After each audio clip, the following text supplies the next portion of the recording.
حسن صحت یاب ہوا اور پڑھائی مکمل کر کے افسر بن گیا۔ ماں کی آنکھوں میں خوشی اور پختہ کرنے لگی۔ یہ کہانی دکھاتی ہے کہ کبھی کبھی قربانیاں اور خواب پورے بھی ہو جاتے ہیں، مگر وہ شخص جو سب کچھ قربان کرتا ہے خود ادھورا رہ جاتا ہے۔ خاموش دعائیں انہیں لوگوں کی کہانی جن کا نام کوئی نہیں لیتا، مگر ان کی قربانیاں دوسروں کی زندگی بدل دیتی ہے۔ ہیلو ویورز، ملتان کے ایک چھوٹے سے قصبے میں ندا نامی لڑکی رہتی تھی۔ ندا میٹرک کے بعد پڑھائی جاری نہ رکھ سکی کیونکہ والد بیمار اور کمزور تھے۔ وہ محلے کے بچوں کو پڑھا کر گھر کا خرچ پورا کرتی۔ ندا کا خواب تھا کہ بھائی حسن کو پڑھا لکھ کر افسر بنائے تاکہ خاندان کی تقدیر بدلے۔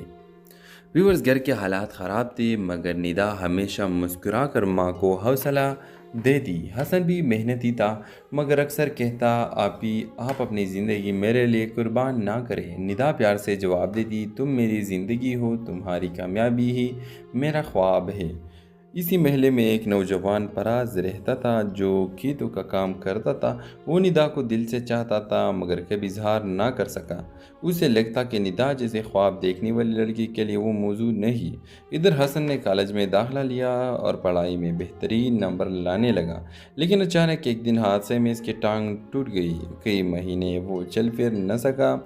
ندا نے دن رات محنت کر کے اس کا علاج کروا دیا۔ قرض بڑھتا گیا، لوگ باتیں کرنے لگے لیکن لڑکی گھر سے باہر کما رہی ہے، عزت خراب نہ ہو جائے۔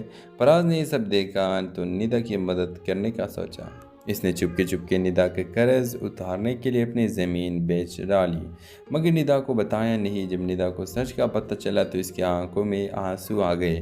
تم نے اپنی زمین کیوں بیچی؟ فراز مسکرا کر بولا، زمین پھر آ سکتی ہے مگر تمہارے خواب اگر ٹوٹ گئے تو دوبارہ نہیں جڑیں گے۔ وقت گزرتا گیا، حسن صحت یاب ہوا اور پڑھائی مکمل کر کے افسر بن گیا۔ ماں کی آنکھوں میں خوشی اور پختہ کرنے لگی۔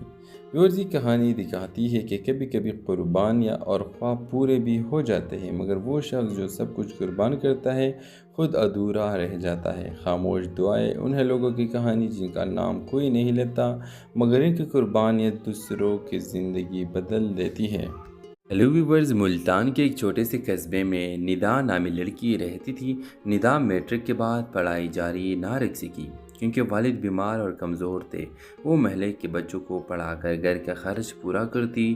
ندا کا خواب تھا کہ بھائی حسن کو پڑھا لکھ کر افسر بنائے تاکہ خاندان کی تقدیر بدلے۔ ویورز، گھر کے حالات خراب تھے مگر ندا ہمیشہ مسکرا کر ماں کو حوصلہ دیتی۔ حسن بھی محنتی تھا مگر اکثر کہتا آپ اپنی زندگی میرے لیے قربان نہ کریں۔ ندا پیار سے جواب دیتی، تم میری زندگی ہو، تمہاری کامیابی ہی میرا خواب ہے۔